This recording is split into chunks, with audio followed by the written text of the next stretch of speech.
Bu yoğun bir basın kalabalığı da var. Bizim aramızda bir hareket oluşuyor sevgilim. Biraz hızlı ayak.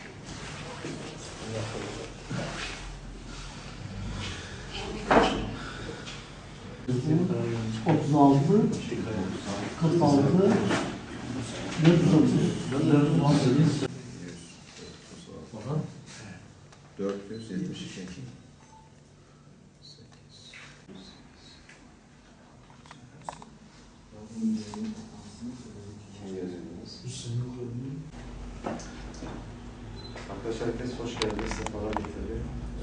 Değerli basın mensupları, kamuda çalışanların serbest kıyafet hakkından yararlanması anlamında son dönemde pek çok etkinlik yaptık. Ama maalesef Batman Belediyesi'ne bağlı zabıtalar bizim standımıza müdahale ettiler ve biz bunların tepkimizi kendilerine ifade ettik. Özgürlüğe atılan 10 milyon imza Ankara'ya yola çıktı. Memur Sen Konfederasyonu olarak kamuda kılık kıyafet özgürlüğü istiyoruz diyerek başlattığımız özgürlük için 10 milyon imza kampanyamız dün itibariyle bütün yurtta sona ermiştir.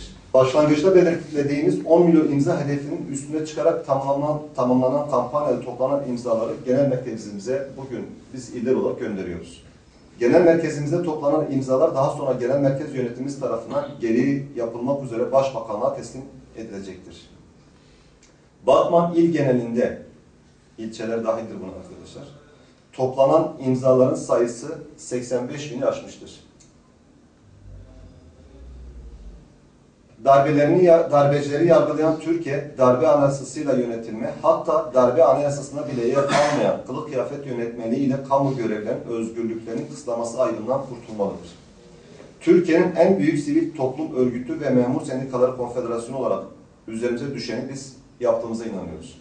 Milletimizin yasakların kaldırılmasına yönelik taleplerini imza kampanyamızla Sayın Başbakan'a iletiyoruz. Bundan sonra sorumluluk hükümetindir, Türkiye Büyük Millet Meclisi'nindir, siyaset kurumundadır.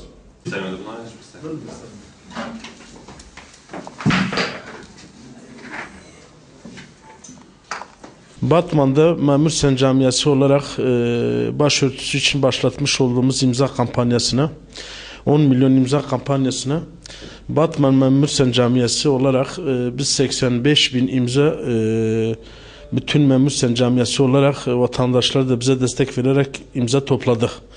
Bu özgürlük için elimizde gelen bütün çabamızı Memur Sen Camiası olarak Batman'da biz yapacağız.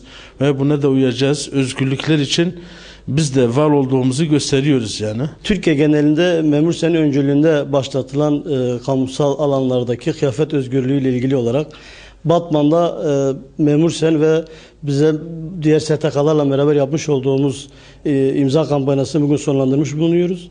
Bu imza kampanyası sonucunda 85 bin tane imza topladık ve imzaları Türkiye geneli 10 milyonu aştığını öğrendik. Bundan sonra bu sorun Türkiye'nin gündeminden çıkması gerektiğine inanıyoruz ve bu böyle bir sorunun bir daha olmayacağını anayasal bir güvenceye alınarak bu insanların mağdur edilmemesi dileğiyle bu imzaları gönderiyoruz.